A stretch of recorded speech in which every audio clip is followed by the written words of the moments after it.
discussing a few things with Andrew Wilson. While secularism and feminism are points upon which we disagree, and I look forward to the discussion that we'll have about those two topics. The reason that we're here tonight is because I publicly called Andrew Wilson a grifter, and I stand by that statement. So, I'm not here to argue whether or not Andrew is lying about his political ideologies, and I will not argue whether or not he's got Christ in his heart. When you go to receive your judgment, it's not me who's going to be standing in front of you. However, to win a debate traditionally, you make your arguments in front of a judge or panel and then try to determine and they try to determine whose arguments were more persuasive and well supported through evidence. That judge or panel is meant to be neutral. Debates are traditionally meant to sway those who are on the fence or convert others to your side of thinking. In informal debates, that is not the case. In formal debates, there are rules for speaking and decorum. Informal debates are not seeking to discover truth, they are simply just to be right. They are to own the other side. Andrew's own courses, Verbal Combat or Debate University, in name alone give a false sense of prestige, credibility, and expert level knowledge. Psychoanalyzing, sorry, Psycholo- psycholo- psychologically, Jesus, it Spit it derives out, trust Junior. and postures him as a leader or authority figure.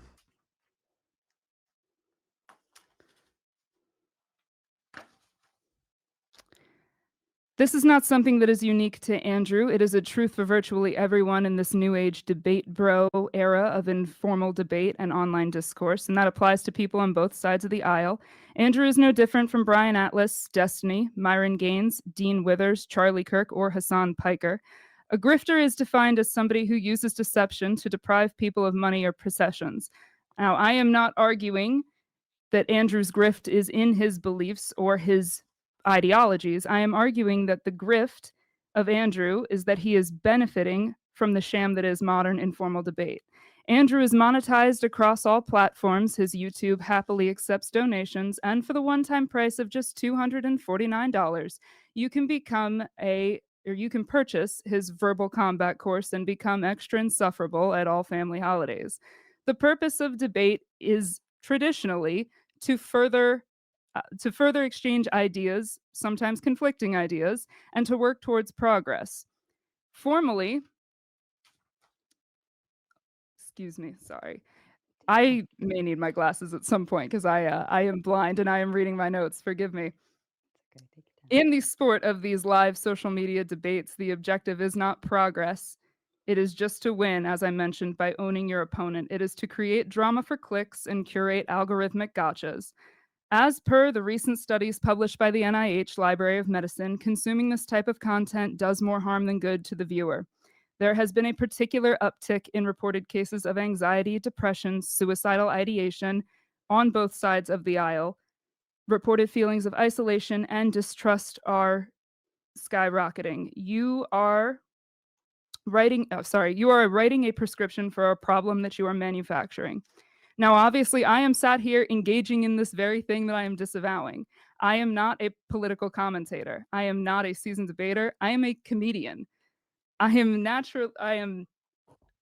actually letting down my own audience tonight who wants nothing more than to see me call you a big gay dildo and then rub the olive jar moment in your face. But that is not my plan for this evening. I am not here as a comedian. I am not monetizing from this stream in any capacity. I am not making a move to be a figure in the debate space. My only objective tonight is to pull the curtain and show the audience what this really is, which is just a money grab. I have no intention to operate in this space or be a political pundit moving forward. The fact that Andrew is here and willing to debate me is evidence of this grift in and of itself. I have said things about Andrew Wilson before, publicly, on Twitter, on various forms of social media. I've said things about Andrew, and he has never engaged back. It was not until one person with 5 followers tried to appeal to Andrew, and then I tried to very directly tell this person, he does not care about you. This is not he doesn't actually care about his audience. He's not your crusader. He's not trying to help you. It wasn't until I made that point and made that curtain pull that Andrew then decided to acknowledge one of my statements and challenge me to this debate. The fact that you would waste your time on an unseasoned, inexperienced debater, someone who is not in this space, is evidence that you are just looking to own your opponent and to clip farm through this. So that is my opening statement. I'm excited to see what we're going to have in front of us tonight. I will yield the rest of my time. Thank you, Josie. And Andrew, to you, please. That's it. That's it. Like that. Are you sure? Yeah, You got all that the rest of time, them, yeah. and those were the points that you wanted to make? There will be more points. We have a 2-hour discussion ahead of us. Yeah, I know, but I mean, it's only 30 minutes. So you're sure you can bring up whatever you want, like whatever you want, you can bring up in your opening. You still got plenty of time. You sure? No, I know. No, I'm sure we can end that part there. I don't need to just ramble on and give you a speech. We'll have time for discussion. Okay, so I guess we'll go through it one point at a time. She defines a grifter as somebody who deprives people of money through nefarious means. I don't see how me having a debate course people ask me to make for them does that. Sounds like somebody's asking me for a product. I created the product and then I sell the product. Now, if it were the case that I was selling a product and then wasn't delivering on the product, that would be depriving people of their money through nefarious means, and I would say that that would probably entail grifting of some kind. She also makes some kind of ridiculous statement. She says a judge or a panel in a formal debate needs to rule who wins. It's not the case. Most of the time, judges in formal debates are actually there in order to keep the debate on track, just like in informal debates where you have a moderator. She says an informal debate isn't there to discover truth, but that's exactly what it's there to do. The thing is right now, the entire inquisition that she's giving me on being a grifter is for her to try to tell my audience what she believes is the truth, right? So she negates her own opening statement immediately. She says, for $249, you can purchase Debate University. That's true, but I just want to let you know when I launched it, it was $500. We sold a lot of courses. I'd only recently lowered the price since Christmas because I'm a really nice guy. She says the objective of debates isn't progress. It's designed to own the opposition. The truth is that we live in a world in which people have very, very small attention spans. Because of this, in order to kind of grip them into the things that you're trying to relay to them, and by the way, comics do the same thing. They release bits of themselves, kind of highlight reels of the things that they do and the things that they actually said which were funny in order to put that out so that people can find them and watch more content from them. They are not, and I guarantee my opponent's done this. I'm sure if you go to her own channel, she'll probably have very short videos of her, which are designed to put her in the best possible light so that people will come and check out her comedy and content. She's guilty of the exact same thing she's accusing me of. She also says that she has a study, but I want you to actually produce a study, and here's why. Something I'd like to point out is that most people who produce studies, especially in debates, haven't actually read them. I would like to actually ask my opponent directly, and I'll give her just a very quick amount of time here because it's still my opening statement, to just answer this truthfully, right? Did you actually read the study, yes or no, or did you just read a synopsis of the study? The truth. I read the study. Okay. Both of the studies. And how many pages is the study? I read it through the web browser. Yeah, of the how many NIH pages website. was it? Well, it was just I scrolled through the Yeah, how study. many It was pages was it, though? I wasn't looking at Was the it more page than count. 50, maybe? Scrolled. More than 50? 100? I'm 200? I Yeah, you didn't didn't read read the the study. page Okay, count. so anyway, That's it. There's just no I just want to page. point out, back to my opening statement here, right, that I guarantee you that she just told you first live the night. By the way, she snuck in a personal attack right away, right? I just really want to call Andrew a pink dildo. I really just want to call her a stupid fat bitch. But the thing is like, I guess we can reserve our opening statements, and we can do this one of two ways, right? It can either go off the rails, and we can determine who's better at the insult flame war. Guarantee you I'll win that. Or you can stick to the content. It's totally and completely up to you. Right? But considering the fact that it looks like you still are addicted to the fork, I would be very cautious about going down that road. By the way, no evidence at all of any grifting whatsoever. She says he's trying to waste his time with an unseasoned debater. Actually, that would prove that I'm not a grifter. that I do think that the ideology can get out, including to whoever her audience is. The fact that I'm willing to engage with her, and I engage with, quote, nobodies all the time, including on Twitter. I have no idea where she's even trying to go with that exactly. So so far I haven't seen any evidence of grifting. All I've seen is a bit of personal incredulity. Andrew Wilson have course, sell course, therefore grift.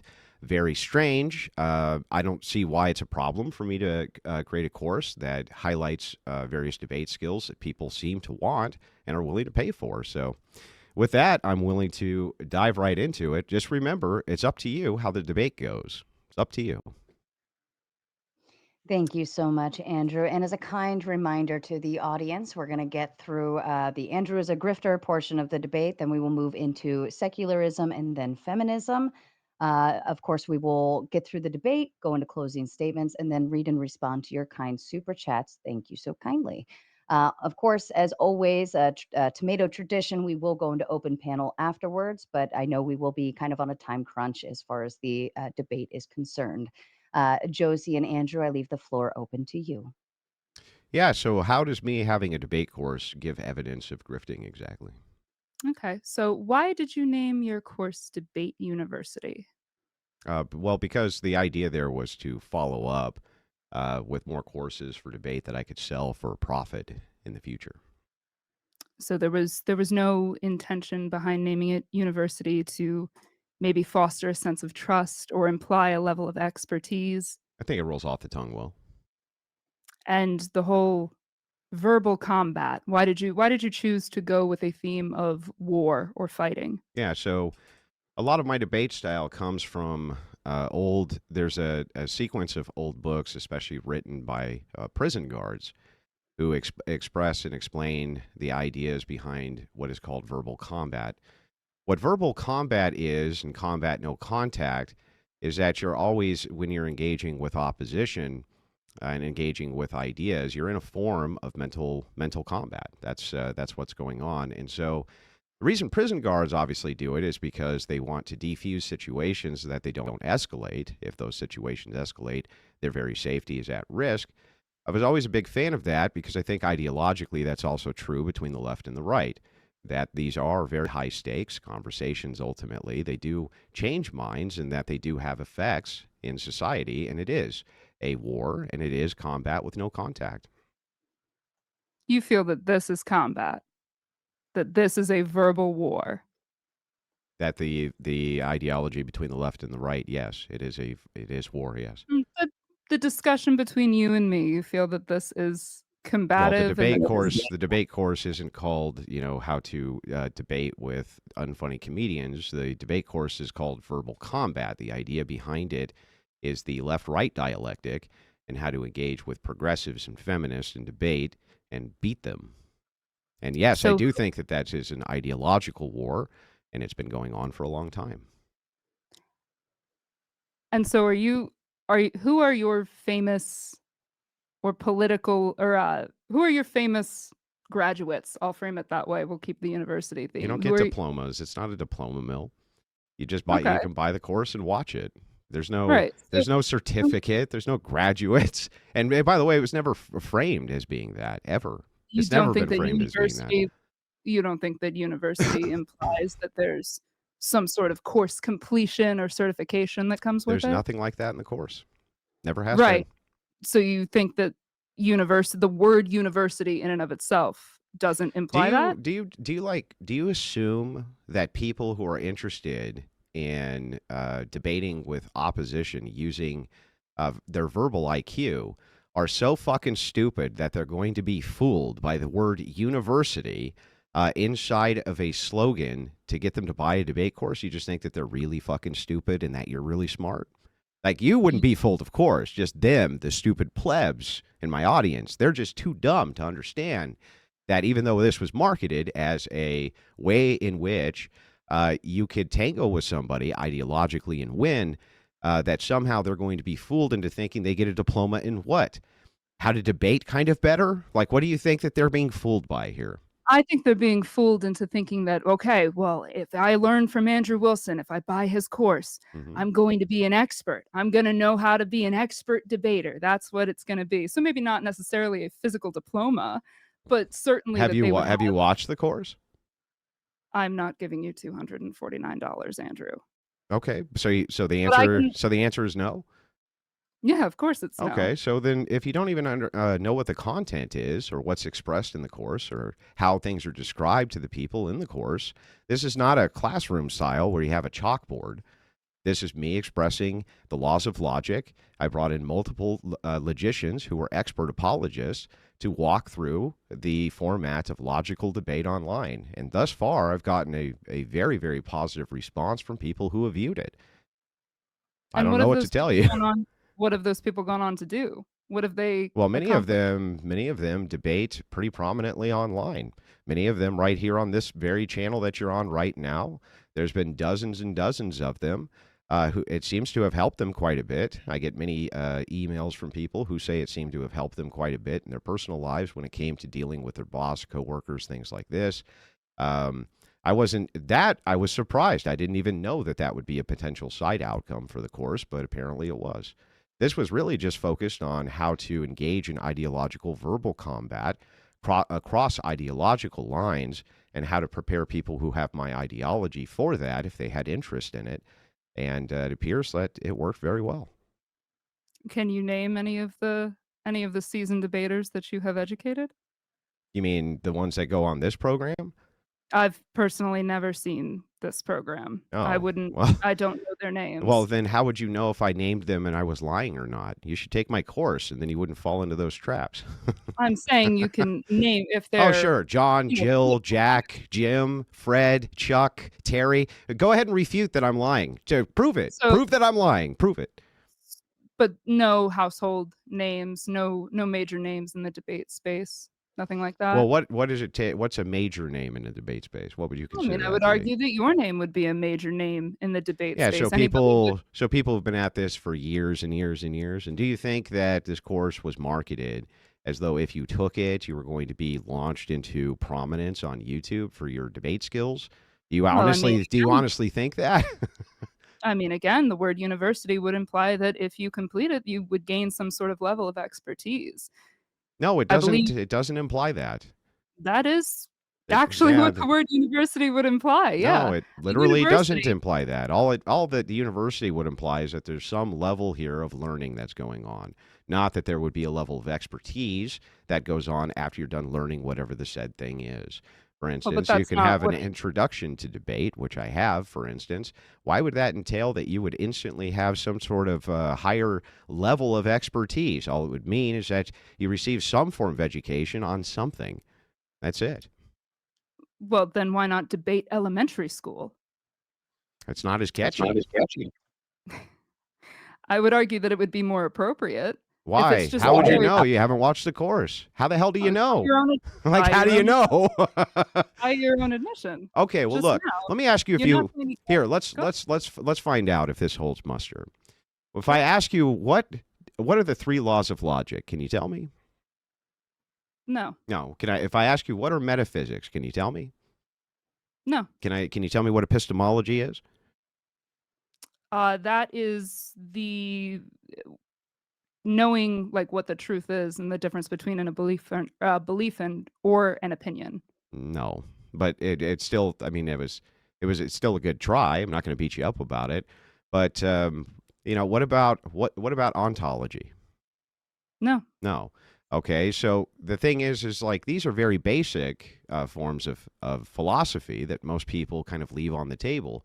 But if you had checked out the course, you would know that I brought in experts, guys who do have PhDs, like David Patrick Harry and others who are famous Christian apologists. And they sit down and go over what all of those terms mean, why they mean those things, and how you can apply them to your knowledge base. And it helps to equip you in the future if you are having ideological combat with a leftist, especially from a Christian paradigm. But without any kind of measure or metric of expertise at the end of it, without some sort of guaranteed level of if you have completed this, this is the knowledge that you will have, and this is the the level at which you will be able to debate without giving that level of accreditation to it. Accreditation from whom? I mean, there are accredited like, the actual debate societies in America are Do you think accredited. that I'm running some kind of actual polished college or something that you have a 4-year degree or an associate's degree at? Or did I market that I would build out a course that's roughly 7 hours that would assist you with debating ideologies online? Because I'm pretty confident that that's what I marketed.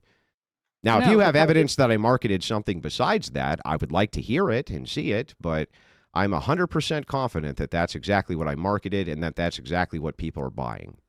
I don't believe that you are dumb enough to think that your words don't hold meaning, and I don't believe that Well, I don't you think you're just dumb use. enough to think, well, don't all words hold meaning? Of course, but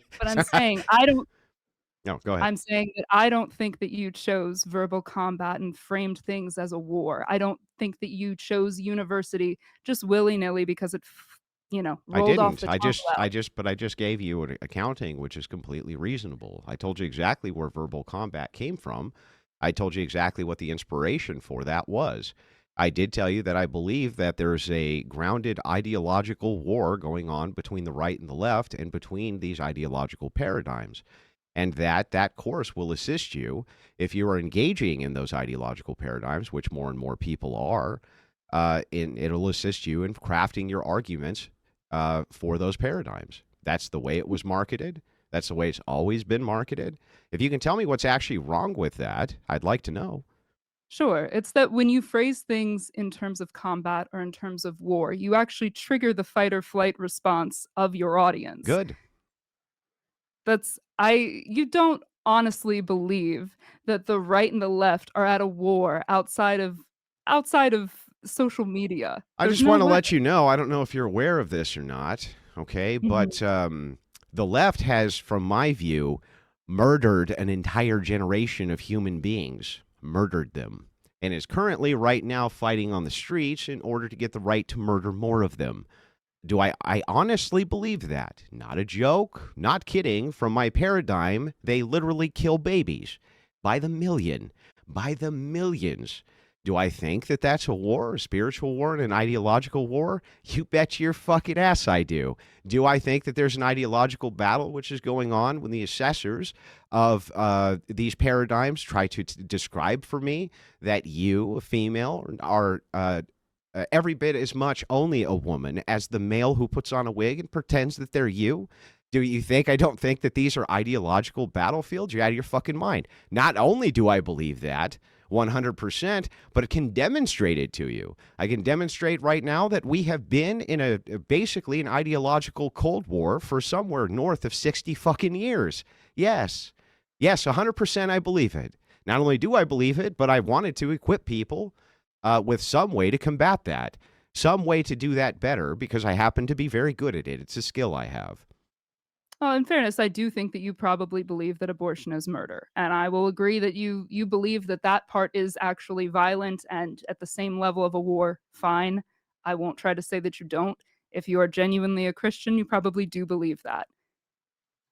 What is So this then you just made a ideological concession. So you just made a concession there that for that abortion? I believe Sure. that we're in an ideological war. On that one topic, Yeah, yes. so I think that leftists are doing everything in their power to destroy Christianity from the ground up. I think that that's their entire goal.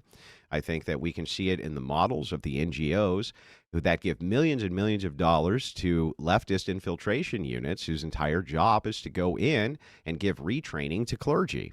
I've covered this many, many times on my stream and given the NGOs out and shown the evidence for this. Do I think that that's ideological in nature? Yes. Yes, I do. Do I think that this is a battle? I do think it's a battle. Do I think that because we're not using guns and ammo and bombs and tanks, it's any less of a war? I do not. I think that you're lying through your teeth. Prove it. Well, I mean, you have a tell of raising your eyebrows a specific way when you seem to get Oh, you're going to use impassioned by psychology it. when I raise That's what you when I observe. raise my eyebrow, it's a tell of a lie. Okay, well Not here, that hang on. Let's see. You're a beautiful woman. That's not the way you were raising your eyebrows. Sorry. That's not the way you were raising your eyebrows to be the tell. But all I'm saying is that it's as the average human, I can see through a crock of shit when I hear it. It's That's very obvious. nice. This Okay, is so this is what's called an argument from incredulity. It's perfectly so in acceptable for me to believe that you believe that I'm full of shit. But your job right now is not to tell me what you believe. Your job right now is to demonstrate that that is the case. And I'm willing 100% to engage with whatever it is you bring to the table sure. to actually demonstrate that you think that I'm lying. But this has been consistent with my online presence since I was fucking, I don't know, in my late 20s. So then why do you not get involved in actual politics? Actual like on the ground politics? Why do you not run for anything? Well, first of all, I'll tell you a couple things that I've experienced here, learning from different creators, especially. One, it does not transfer over well. Being very popular online doesn't necessarily transfer over very well to popularity in the mainstream. If you're a big movie star, perhaps like Arnold Schwarzenegger or Jesse Ventura, people like this, that can transfer over fairly well. You're a household name. When it comes to online popularity, however, that does not transfer over well for grassroots. And there's many content creators who've gone that route, like Sargon of Akkad, for instance, went that route. Destiny went that route when he tried to do canvassing campaigns, and many other did. And it was an abysmal failure, even though they're very popular online. It's very possible, I know you've probably never thought about this, but the translation of the skill set that I have may not translate well to IRL politics, but may translate well to informing IRL politics. So you put in absolutely no work outside of just these online debates and streams for your ideology. That's No, your form of I didn't say engaging that at on that. all. I So engage what do with you do? politicians all over the place, assist them with arguments. I've assisted with grassroots campaigns, which have been spearheaded largely by a guy who works for me named Rob Knorr, who interacts with the RNC on a regular basis. And we've helped to change a lot of the conversation when it comes to this. But that and me being a skillful IRL politician are two very different things. Do you realize that politicians, for instance, have political strategists? They have speech writers. They have rhetorical trainers. They have people who assist them in all aspects of political strategy. It's not just oh, Andrew's really good and informed on politics, and so therefore he'll be a good politician. It doesn't always transfer over that way. And by the Why way, not make nobody's better at knowing my skill set than me. Certainly not you. I mean, I've seen your display of skills online. So, Have you? fair I've seen more than I'd like. But why not hire those people? If you want to enact change, I why did not hire hire them. those No, I'm saying why not Anything hire a else? I did hire them. What do you why not mean? hire why not hire a political strategist? Why not hire a I did speechwriter? hire one. What do you mean? Oh, so then why not make your foray into Because politics? If you've hired those people go where they're effective. and you wouldn't be an effective leader, you wouldn't be effective in Well, now you're politics? conflating things. You think that leadership can only be confined to the political, but it's not. And the thing is, that's funny here. That's interesting, especially, is that why do I need to confine myself to the ideas of what you have for politics when clearly you don't know much about politics? I just walked you through. There's a multitude of skill sets that people have that would be applicable to the worldview. Some people are very good at being in front of cameras, IRL, and kind of delivering the rhetoric that way. They're very likable, perhaps. They have all sorts of various skill sets which would gravitate people towards them. But they also need people to craft arguments, to be supportive influencers, et cetera, et cetera. So just because I'm on one front of the ideological battle and not directly on the political front doesn't mean I'm not engaged on the political front. That's just absurd. Would you argue that there are some people in this world that set a goal for themselves that they can never achieve? Would you say that that's a Um, thing that happens pretty often? they set a goal for themselves that they can never achieve. And that they know that they can never achieve, but they sort of make that their long-term end goal. I don't know if I believe that or not. Okay. I would argue that it's true. There's a lot of people that Can you make demonstrate these it through something other than an assertion? Sure. There's one of the talking points of the whole anti-feminist movement is there are women who say that feminism is cancer and they want to end the vote of the women in the West. That's never going to happen. They Why have to not? know Why that won't it ever happen? because of what we have in place just within our democracy, that's not Do something you that we're going realize to that suffrage, loss. universal suffrage, is a new idea?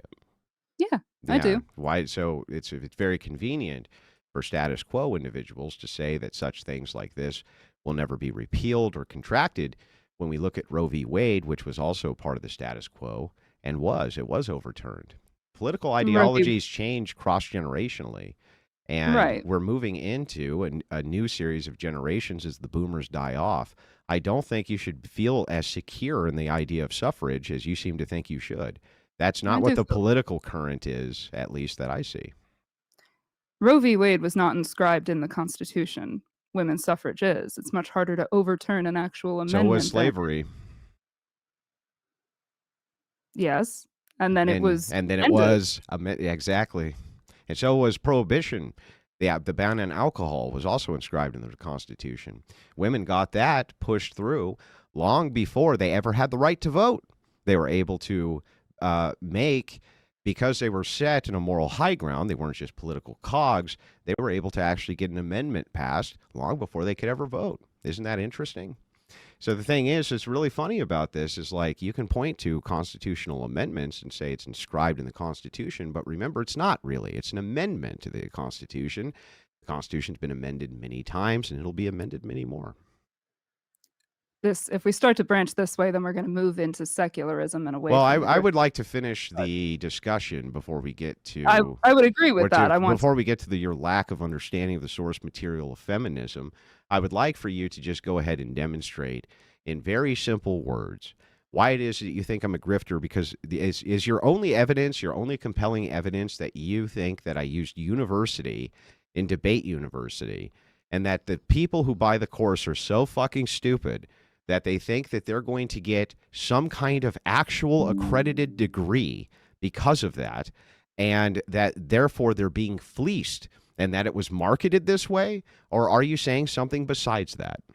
I am saying something besides that. Okay. What are you saying then? Make it I clear am for me. saying okay. I am saying that this framing that these online informal debates creates is that we are at this war, the left and the right. Everybody's at each other's throats and we're incredibly polarized. And I have had the privilege of traveling the country and also the world for my job. And that is by and large not the case. That is not what is happening on the streets and in day to day. It certainly is what's happening online in these spaces because they are very satisfying to the Yeah, I algorithm. actually agree It's with high with drama. that point, that in your day-to-day interactions, things will seem like they're completely normal. They also did in war-torn France during World War II and in Nazi Germany. The entire nation's at war, and the ideologies are so incredibly over the top that you have rise of brand new ones like fascism and others. But in the day-to-day lives of the people inside of the state, not much changed until it I'm does. s- I'm saying Until it does. I'm saying that the ideologies of the people are not at this high stakes level of war, and it's not these intensely polarizing communities. Well, forgive me if I don't believe that you're having intense ideological discussions with your friends and people, randoms that you meet on the street. I don't believe that that's the case because I don't even think it's possible. I don't think you're meeting random people on the street who are going about their day shopping and doing the various activities people do in their daily life and stopping them and saying, hey, by the way, do you think that ideologically leftists have killed millions of people through abortion? I don't believe that you're asking them that. And I think you would be shocked to hear the answers because pollsters do ask them that. And so the thing is like, while it's true that there's something called the normalcy bias, right? And you saw this during COVID-19. The normalcy bias, people will try to interact as they've always interacted, even as the world around them is falling apart. So you're incorrect in that assumption. That is exactly what I do. That is what I do for my Okay, day show me job. where I can see that. Show me some I evidence of that. due to my NDA, I cannot reveal the shows Well, that that's I've awful worked for. convenient, isn't it? That's just the reality. I'm not willing to risk my job for this. Yeah, well, that's awful convenient that you say I do thing, but could never demonstrate to you that I do. I mean, once I move on from this particular show, I am happy to come back and let you know what the show was. But while I work on it, I'm not allowed to say what it is. Well, whatever the show is, where people are But that going is what out I and do. asking about ideologies, if it is the case that you think that ideologies are not polarized right now in 2025, then you're just simply not telling the truth. No, I am telling the truth, but Okay. that's what I'm saying Well, is then that you're how come every single pollster and every single political commentator seems to disagree with you based on the current data of the people that they poll and what it is that they believe? Why is it that it's so ideologically brutal right now that we're waiting for constitutional crises? Why is Trump sending the military into various states? It doesn't appear that things are nearly so ideologically stable as you seem to be pretending.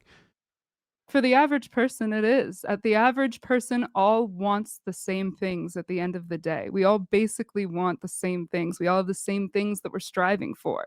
We're not actually that divided. That's my whole point, is that these online informal debates are fostering that divide. It's just pushing it forward. It's making you think this person is, this side, this ideology is out to get you. And I am the only one, Andrew Wilson, can sell you a course so that you're equipped with mental and verbal armor. I'll give you the verbal grenades to go ahead and launch at your opponents. When in reality, it's not that. It's not, nobody is actually benefiting from your ideological armor. It's just not happening, Andrew. Let's be real with each other. Can you demonstrate it? I can demonstrate that what you are arguing just doesn't happen in the real world. It only happens Then, here dem- then, online. then demonstrate it. How would you like me to demonstrate it, Andrew? However, you can demonstrate it. I'm willing to listen.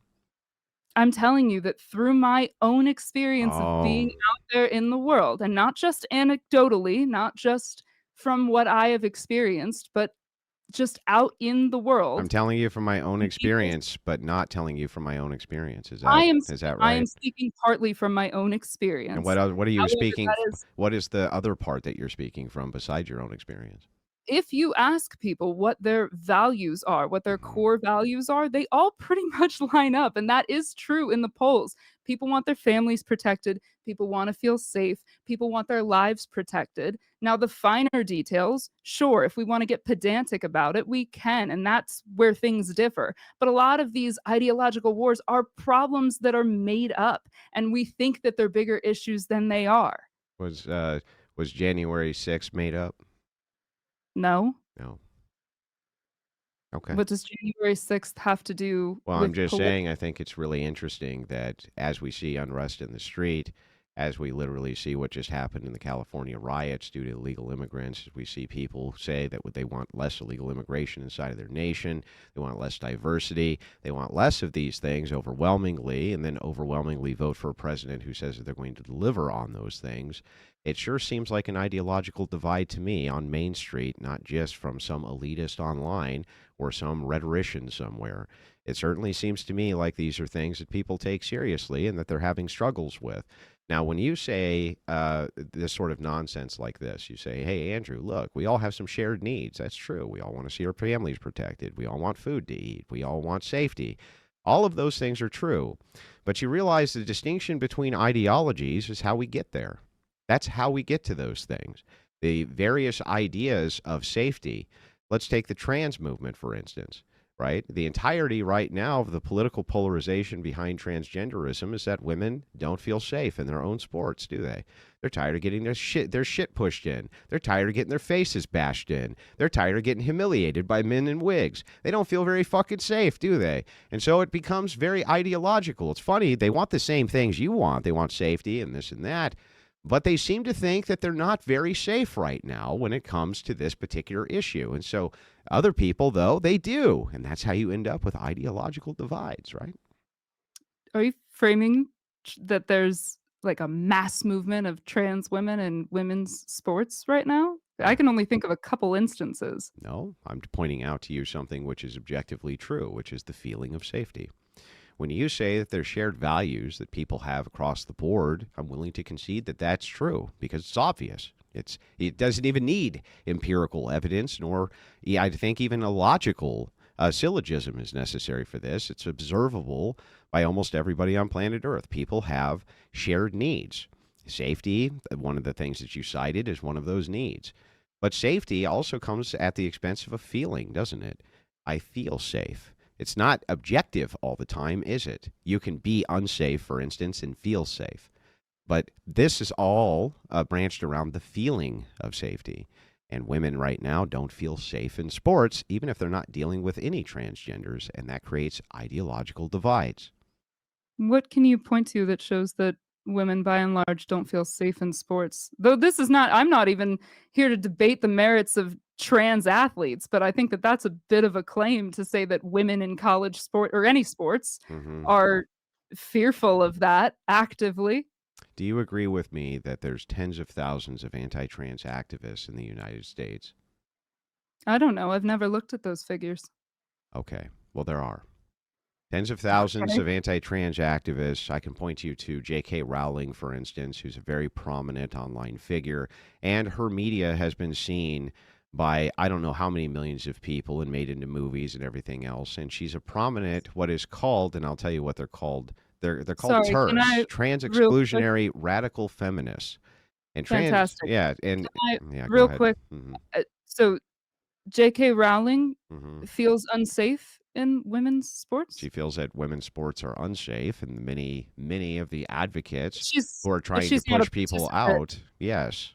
but she's not a participant in women's sports.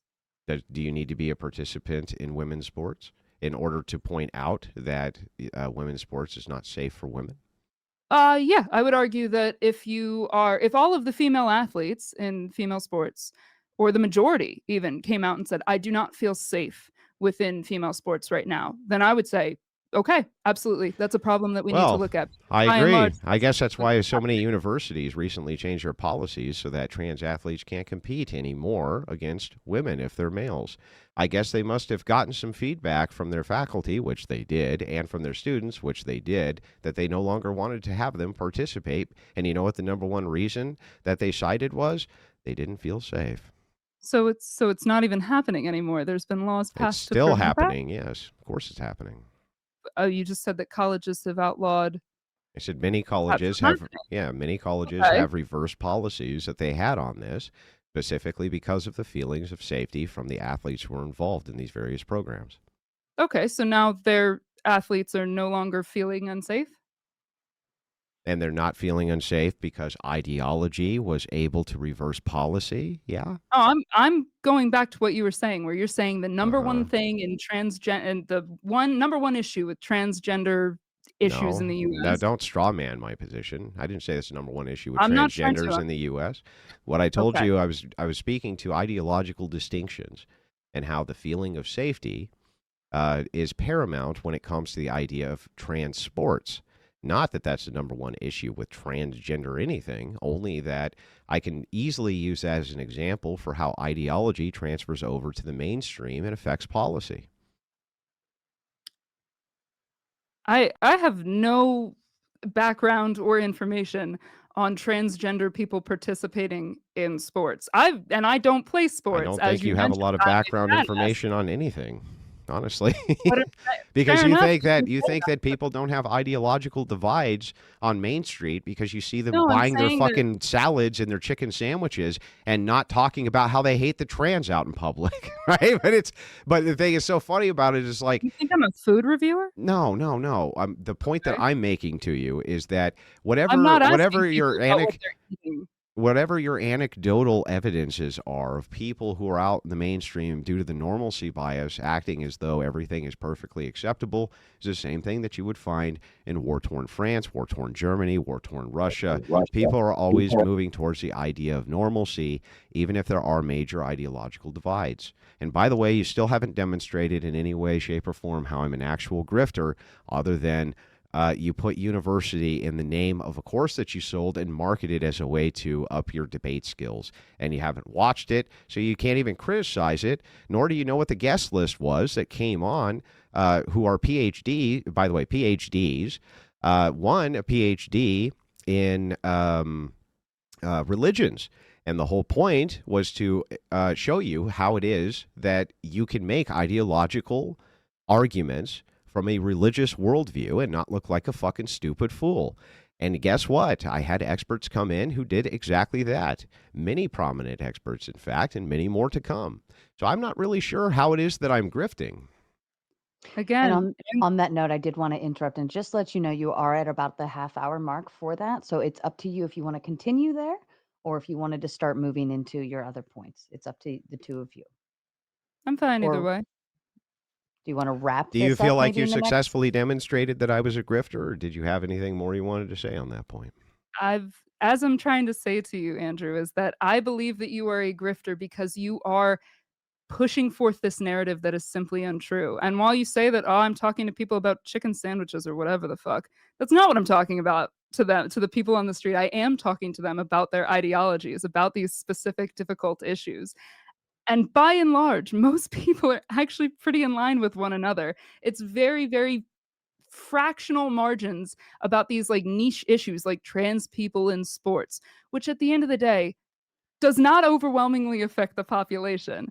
Sure, there's disagreements about that, but it's also not war. It's not a battle. Nobody's losing their life over it. Nobody's actively in danger in these whether it's trans sports or gay marriage or whatever the fuck. Nobody's actually in danger from any of that. So it's crazy to frame it as combat and as battle. That is intentionally trying to trigger the fight or flight response in your audience. Well, And that I'm not intentionally trying to trigger a fight or flight response. I am intentionally explaining exactly what I think, which is that it is an ideological battle, that millions of people have lost their lives in the womb, smited by their own mothers due to the propaganda of the state and feminism, and that is something which has happened, and from my view, is mass murder. I have pointed out I'll multiple times that there's a massive illegal immigration crisis which is going on, which has cost thousands upon thousands of people their lives in crime, even more in fentanyl and overdosing, even more in the drug trade which is going on there, which is going on due to the illegal immigration which is happening in the nation. I can go on and on and on and on and on, but when you make these crazy ass claims nobody's losing their lives, you're quite wrong. They are losing their lives. They get killed and often. Hang on, they get killed often enough that Chicago is a battleground, a literal war zone going on in Chicago. More people were losing their lives there a day than were losing their lives in Afghanistan during the war. Were you aware of that? Yes, not kidding. Look up the stats yourself. Look it up yourself. It is the case that there are literal fucking war zones and battlegrounds right now in the United States. You just don't know anything about it because you've never looked into it. But some of us have. And the thing is that it's nice that you go into these hunky-dory neighborhoods and ask people who are out doing their daily stuff, maybe, what their ideology is. But remember, there's also something called phraseology. And the idea is here you can actually phrase questions in a way which affirms bias. So I don't, like, you're so ignorant on these issues, it's difficult for me to even trust what you're saying to me right now. It's actually difficult for me to. Why would you raise a skeptical eyebrow when I mentioned Chicago? Why? You don't know how bad things are there? What about Detroit? Do you know how bad things are there? It's fucking bad. I don't know what to tell you. It's real bad. It's not good. well, I will say this as somebody who has been to literal active war zones and somebody who has been to Chicago and to Detroit, who What lives active in war zones have you been in? I've been to Syria and I've been to Yemen.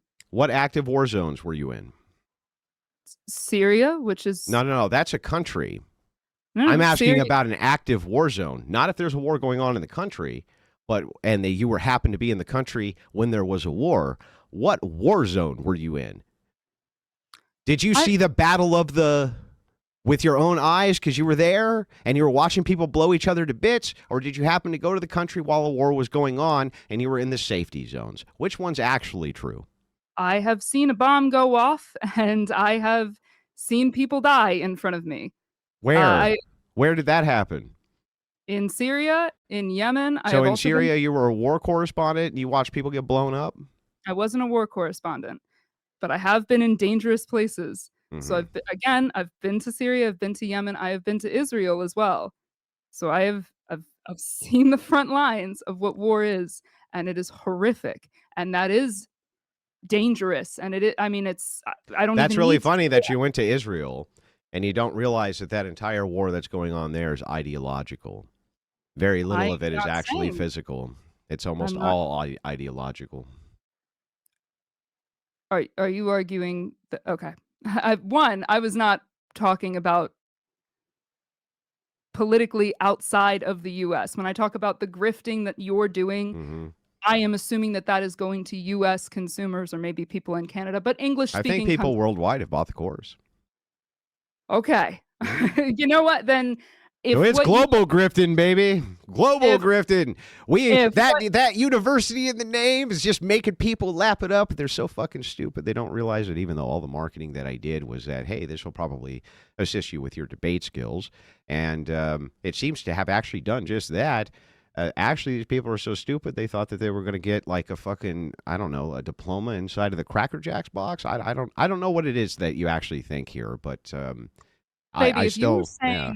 if you were saying that if your course is helping the folks in the Congo and in Palestine and in Yemen, then more power to Do you you. think that I people, haven't looked at yeah, do you those think that stats. people who are in different nations may have different priorities for the things that they value? Like perhaps people in the Congo value monkey brains more than they do debate, but perhaps people who live in the middle of the UK who are in an ideological battle from tons and tons of Muslims being imported into their country may need to have an edge in political debate because that's the problem they're dealing with. Do you think that maybe problems are diverse around the world and that the debate course Andrew, wasn't designed to solve AIDS in Africa?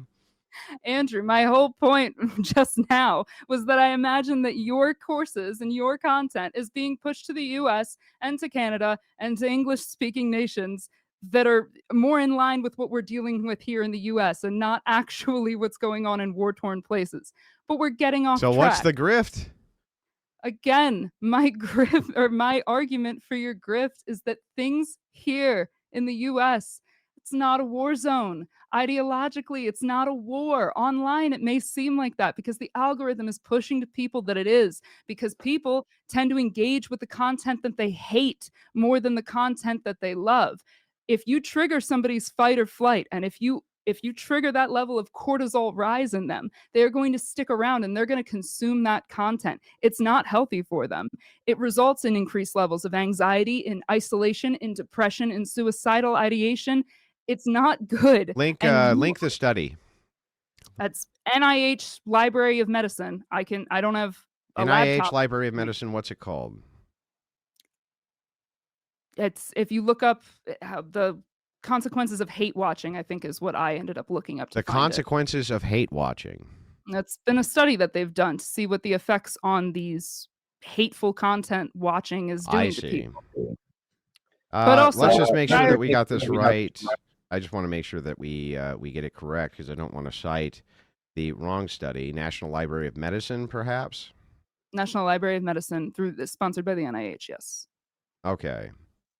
So are you talking about this one that? Let's just make sure I got this right here. I That have way, one that says It exposure would to have hate yeah. online. So this is and researchers from NLM and the National Cancer Institute have developed artificial intelligence algorithm to speed up the process of matching. That doesn't sound right.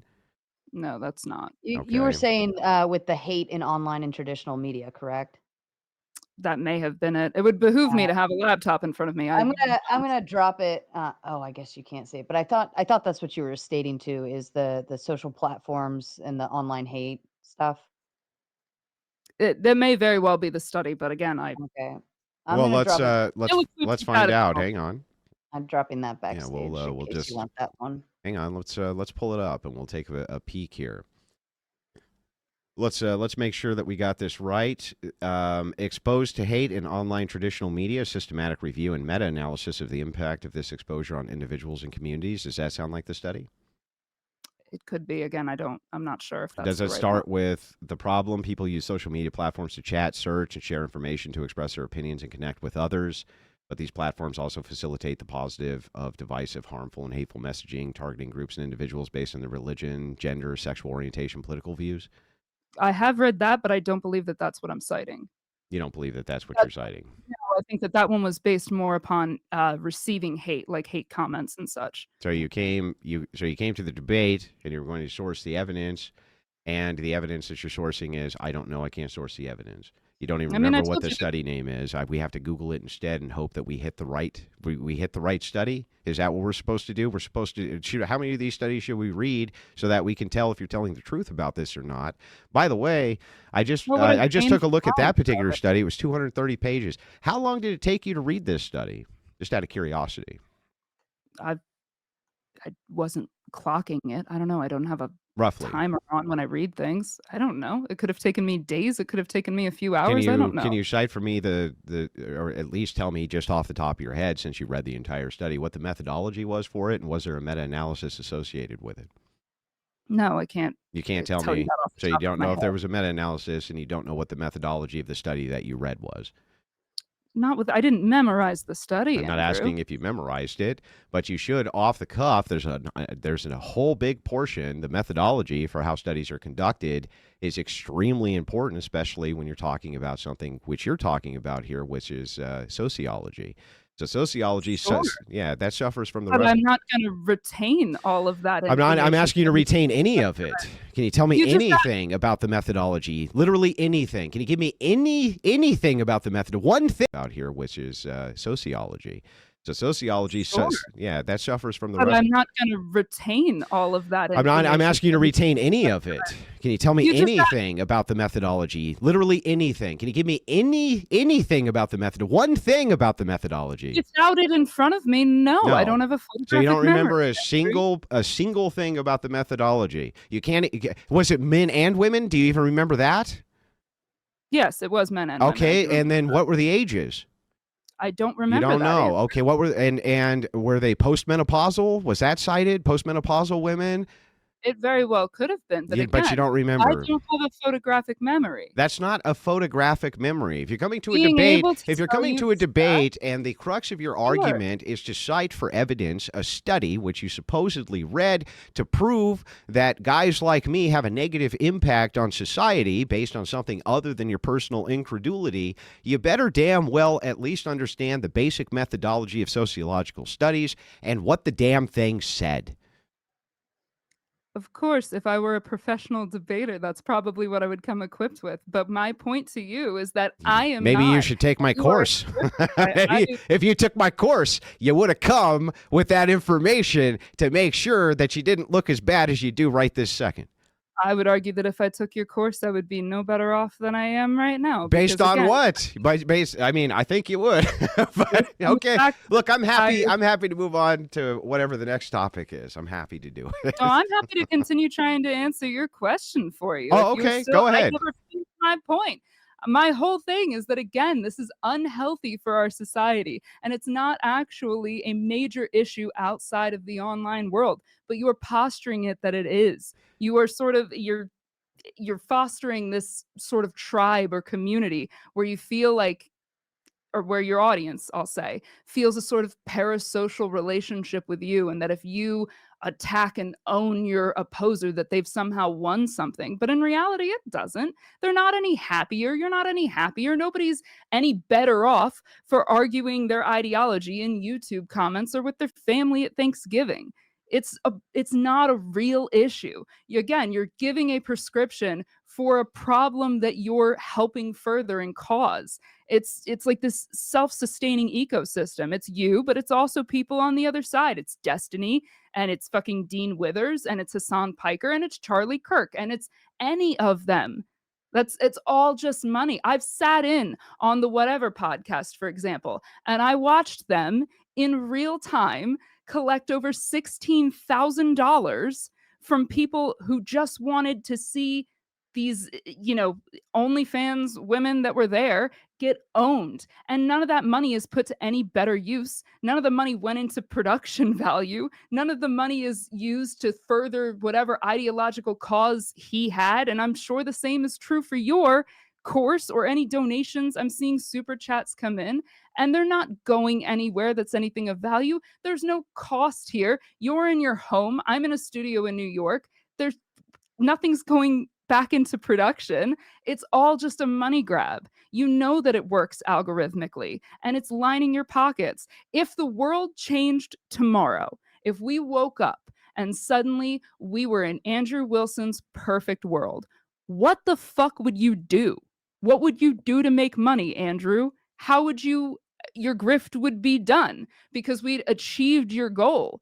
but you know that we're never actually going to achieve your goal in our lifetime and in this world. You've set such an impossible standard that you can never actively get there, but you can stoke your followers into thinking that you're so close and we're on the battlefield, we're on the front lines. Just give me a little bit more money, let me monetize a little bit more, and we'll be able to get there. But you never actually will get there. You'll never cross that finish line. So you'll just collect and collect and collect from these poor people who have bought into your bullshit like they're part of a super church. It's sad. It is genuinely sad. The reason that I responded to that guy on Twitter was because I actually felt bad for him, because he was appealing to you and trying to get you to interact with me and to tear me down a notch. And at the end of the day, you don't give a fuck about that guy. You don't. You don't give a fuck about any of your audience outside of them giving you money. And if it's a threat to your grift and to your money, then you'll engage with me and you'll attack me or whoever it is. You'll challenge that because this is challenging your livelihood. But it's not like a real battle. So to It's make not sure a I got real this problem. right, if I hadn't engaged in this debate with you, that would have been a challenge to my livelihood. Yeah, because How? maybe that guy was maybe that guy donates money to you. Interesting, He because watches before you. that you said you tried to get my attention multiple times, and I didn't see it or didn't engage with you, which is really interesting because it seems like by me not engaging with you, that's no threat to my livelihood at all, and yet somehow you think that you have enough influence to engage with me, or not, by not engaging with me or me not engaging with you, that's somehow going to threaten my livelihood. I think that that's You're an interesting. misunderstanding. Well, I'm not misunderstanding, and I No, just you're let you go on your misunderstanding whole what I'm fucking saying. speech. So now it's my I turn. The truth is that You're misunderstanding the point there. people like you are just jealous as fuck. What's happened is you've had a stream of failed career opportunities. You're not a funny comedian. Comedians themselves and satire is the front line of ideological battles. It always has been. Satire, for instance, in Russia was exactly how in the Soviet Union people were able to fight back against the government. They used satire. Comedians were on the front line of that. Had a long conversation with Dave Smith about this one day and clarified this perspective for him as well, and I put out many tweets about it. Satire itself is a way in which comedians utilize humor in order to attack ideological systems that they don't like. That's what they do. Dave Chappelle does this. Louis C.K. does this. Dave Smith did this. Steven Crowder does this. The list goes on and on and on and on and on. And many of those guys I know and have had many conversations with.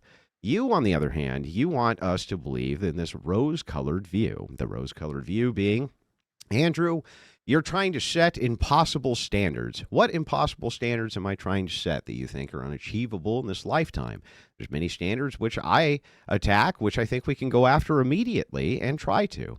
Also, on top of that, inside of this like rose-colored view that you have, you seem to think that I'm trying to grasp some sort of parasocial relationship between myself and my audience. However, the very industry that you're in, which is an industry of comics, how are they any different? Aren't you accusing me of the very same thing that you guys do? The entire idea of why people show up to see Louis C.K. live when they could just watch him on their TV is because they want to meet him, they want to shake his hand, they want to talk to him. Is that parasocial by nature? I don't think so. I think parasocial has a specific meaning, and so does fostering a parasocial relationship. And I think ultimately, you've never proved ever how I'm a grifter, and all you've done so far is use arguments from incredulity and also use blanket assertions with zero evidence. Andrew, what you believe is this. Okay, where's the demonstration that that's what I believe? Well, I just think it is. Well, Andrew, this isn't really what's going on. Okay, where's the evidence that this isn't what's going on? Well, I don't have any. Andrew, I have a study here that shows Smokey Man bad, and so are all the other people who are talking heads and influencers such as yourself who are on ideological front lines. They're all bad too, and I have a study that shows it. Yeah, did you read the study? Well, yeah. Okay, can you tell me anything that's in it? Well, no. And it's like, well, so what am I supposed to believe here? And by the way, it's really funny to me that you, in the most uncharitable way, attack me for talking to you when you're the one who came and attacked me, right? And so I'm willing to air your grievances out in front of, I don't know how many thousands of people are watching right now, right this second, but there's thousands and thousands of them watching right this second.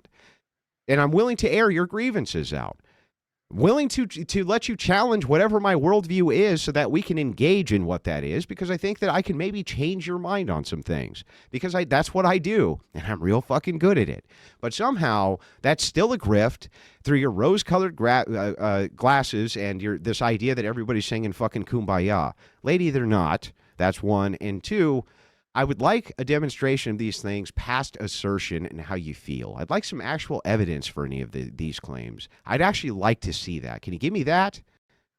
Okay, so we'll start from the beginning then, I guess. I'll clarify what you misunderstood about the whole Twitter engagement.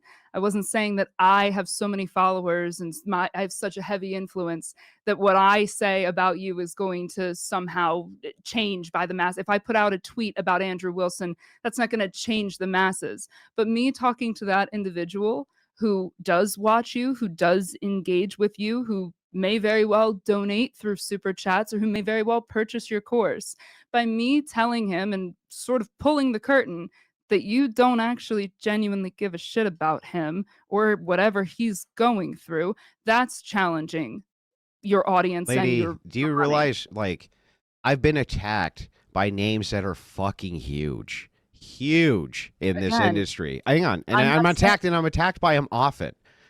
Am I allowed to pardon finish my me point? for being very incredulous in this case about you and your perceived influence of a guy tagged me in a post. You were talking shit, and I said, if you want to debate, let's debate.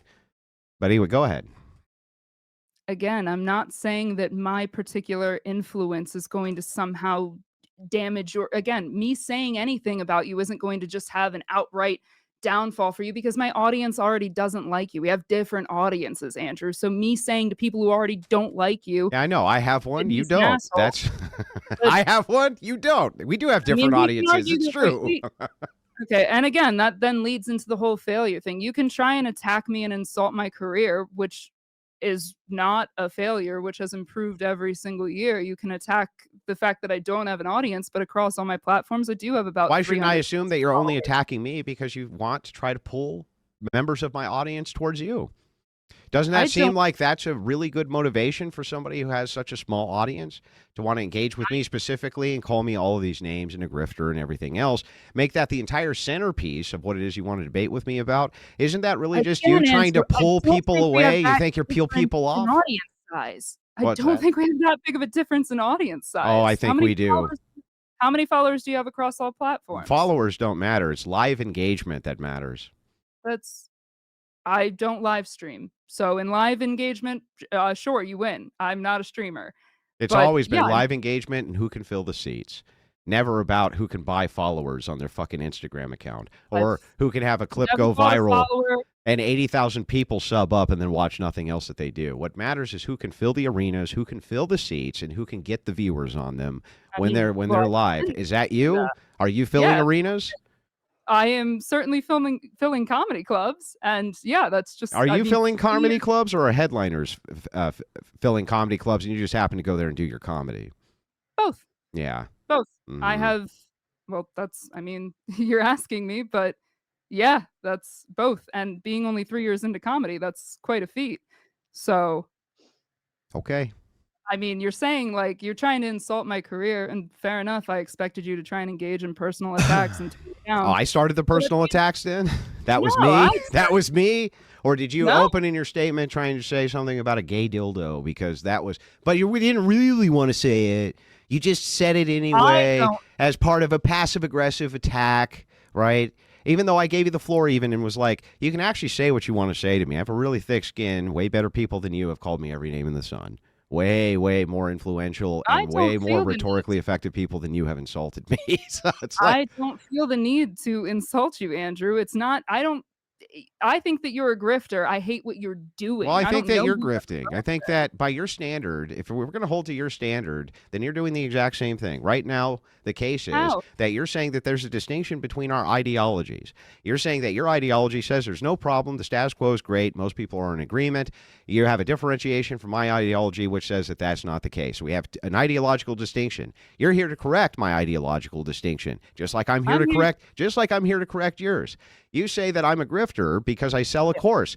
Okay, then you're a grifter because you fill up a comedy club. You utilize satire in the same way that I use political commentary in order to change people's minds and in order to get people to engage with you directly. You're literally doing the exact same thing you accuse me of, but yet somehow you're not the grifter, but I am the grifter. Correct. How? Because What's the distinction between what you do and what I do? well, a comedian brings joy to people. It relieves stress. It brings laughter. It's not a I political bet you more statement. people have laughed at my streams than have ever laughed at you in a comedy club.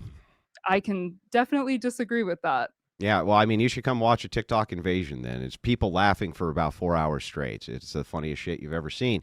But the thing is like, I think that I bring tons of that. And I'm, by the way, I'm a political satirist as well as being a political commentator.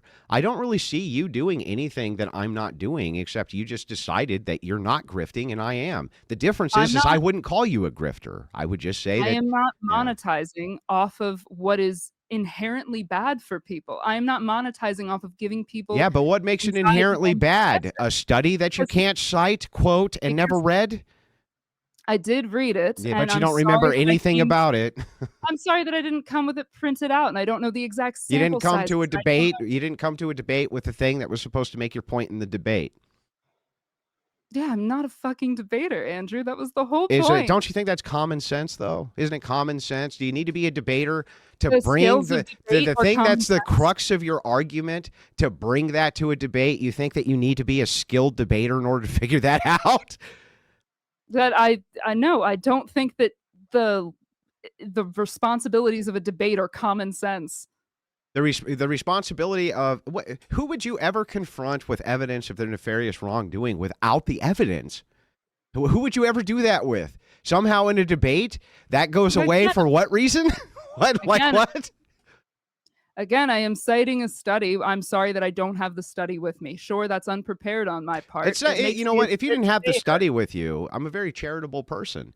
I was happy to go through and look it up, but you can't remember the name. I was happy to ask you basic questions about the methodology, the key part of the study. You didn't remember any of it. You didn't remember any of the words in the study. You didn't remember how many pages the study was. Everything that I asked you, you can roll your eyes, but if you were in my shoes, the very first thing that you would say is, see, that person I was there is very saying a first bunch thing- of shit that they don't even know is true. Sounds an awful lot like rhetorical grifting to me. If I were in your shoes, no, I would not be asking. All right, what's the page count on this thing? I wouldn't ask. How would you something like that. ascertain if somebody actually read the very piece of evidence that they're claiming goes against the other person's worldview you're arguing with, except to ask them questions about it? If I am sharing a discussion and a debate space with somebody, like we are right now, I am giving them the benefit of the doubt and assuming that they're being honest with me, unless they're a grifting liar. So they're a grifting liar because you didn't bring the key piece of evidence that proved that they're a grifting liar. This is No, I'm saying you're a that brilliant I'm giving- rhetorician. I wish one day that saying I that had I'm your giving you skills. the benefit of the doubt. I'm saying that I am trusting what you're. If you're citing something, I'm going to trust it because I don't have a method to look it up right now. All I have is your word. So I have to trust. If I'm engaging in this conversation with you, then I have to trust that you're being honest with me. I have to trust that you're being honest in what you're saying. And- Why? Why do you need to trust that? Why is Well, why is it necessary, especially in a debate, to trust your opposition that they're going to be honest with you? That's more of those rose-colored glasses that you seem to be wearing in life. No, I don't instantly think that ideological leftist scumbags are going to be perfectly honest with me. In fact, I think that they have a lot of motivation to lie to me, and lie to me often, especially when their attacks seem to be centered around their personal view of me, and their personal view being that you're a grifter because you set some sort of unrealistic expectation for an audience that's too stupid to know that they're not going to get a diploma from a thing called Debate University, regardless of how it was marketed. So you're a genius and they're all stupid. You're so smart and they're so fucking stupid, which is so funny because I think all of them would have at least brought the very fucking crux of the study to the debate, which was supposed to be the centerpiece of the thing that proved me wrong. Just saying. Again, I'm not claiming to be a genius, Andrew. I'm not saying that the grift is just in the name of the course. I'm saying that the grift is that you are making an issue that is not really an issue. You are framing it that it is this plague in Okay. Well, society. let's move to that then. Let's start with which issue do you think that I'm making an issue out of that isn't actually an issue? Let's start with that. I think that just the whole idea of being in an ideological war is not actually real. I don't think that that's a real thing that people are dealing with in day to day. Goes Then why back do to we your have Republicans and Democrats? because we have difference in opinion of how we should be governed, Difference but in that's not a ideologies? war. It's not a war. That's It, not a it's not? battleground. It's not a No, war? It's not a battleground? no. As somebody who has seen war, Andrew, I don't take the word war lightly. So, That's not so when I say ideological war, this you are this this using the is an word. entailment that there's physical contact and people are murdering each other in the streets. No, I'm saying that using the term war, Mhm. because that is what war is. War No, is no. Well. War has multiple aspects. Have you ever heard of the Cold War? What was the Cold War? Was there people murdering each other with gunsies on the battlefield? Hang on, what hang on. What was it? What was the Cold War? Was it a bunch of people with Uzi 9mm and hand grenades just fucking blowing each other to pieces, or was it something else? Tell us what the Cold War was. what I'm saying, No, Andrew, is tell that us what the Cold War was. I'm not doing this thing where then you're trying to derail me and get me to define other things. No, What I'm not I'm even trying saying to get to you you, to define. I'm just trying to say if every war is hot, what what was the Cold I War?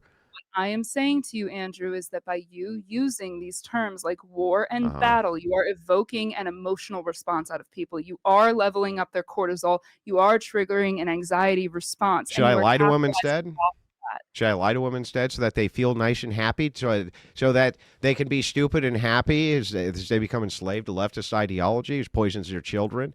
It poisons Andrew, them we're to the not point where they in murder danger. their own fucking children, to the point where we have one of the lowest birth rates in the world in a developed nation. Should I Andrew, just we're not pretend? in Hang danger. on, hang on. Should I just pretend that none of that's going on so that people can feel better? What do you want me to And do here? again, Andrew, we're not in danger right now by the things that I get. I'll give you you believe that abortion is murder. Hmm. Fine. You're Well, allowed to believe we're that. not in You danger, believe huh? we're not in danger, Andrew. I see. We're not in danger in the way that you're saying that we are. And What way am I saying we are? by somebody being able to argue in YouTube comments or with their family at Thanksgiving does not save them from this imaginary danger.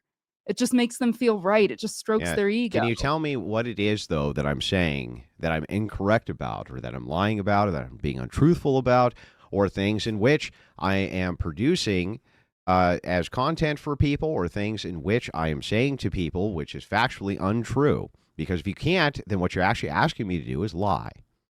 No, Andrew, what I am saying is that all of your content is farmed and framed in a way that's just meant to stoke the divide. Okay, can you It's give me an just meant to example of rile this then? people up. Can you give me an example of that Literally content? any debate that you've ever been on or any of your appearance on the whatever podcast. Well, a debate is by definition people with opposing viewpoints who are arguing for what the truth is, right? Sure. This idea that I'm not supposed to do that, I don't know where that's coming from or why I shouldn't engage in that, especially when I believe that there's an ideological divide. But what you're not demonstrating for me is that there isn't one. Everything you say seems to affirm that there is one, and then you just give me this more of this incredulity. What I'm is not that? The saying that reason I there's bring not up, hang on, the reason I bring up the Cold War. Cold War. Would you agree that the Cold War was an ideologically distinct battle between the United States and the Soviet Union based around the ideals of communism, capitalism, Americanism, and Sovietism? Do you agree that this was what that war was about? And it was a war. Yeah, but we're not in the Cold War right Now, now. did We're in anybody, something now, better. can you tell me what the casualty rate of that war was? No, I No. can't. Well, there We're in wasn't. There was 2025. basically none, except maybe Right. perhaps in small numbers by proxy. So what you've just Sure. admitted is that there can be ideological wars, and that What ideological was war. Hang on, and the ideological wars go on all the time. And I just gave you an example of a really elongated ideological war, which ended in victory due to the talking heads and the rhetoric and the subterfuge and et cetera, et cetera. So the Cold War, you're leaving out the very big looming threat of nuclear destruction. We don't have that because you and I disagree on different topics or because you don't agree with the left. We're not at risk for nuclear war right now. That's why the Cold War was so horrifying. Wait a second. Just so that I get this clear, the ideal here being this: that nuclear bomb blow people up, they die, right? Yes. Oh, got it. So a woman go abort child die, right? Again, I'm not. Can you we're answer not my talking question specifically- first and then give me whatever your qualifier is? Woman kill child die, right? Woman kill child die, but I don't believe that abortion is murder. Because I we don't have a believe that- distinction in ideology. So from my view, you are advocating for the murder of millions and mass genocide from my ideological perspective. But that's okay, because as long as you say it's not, though, then I should just shut up so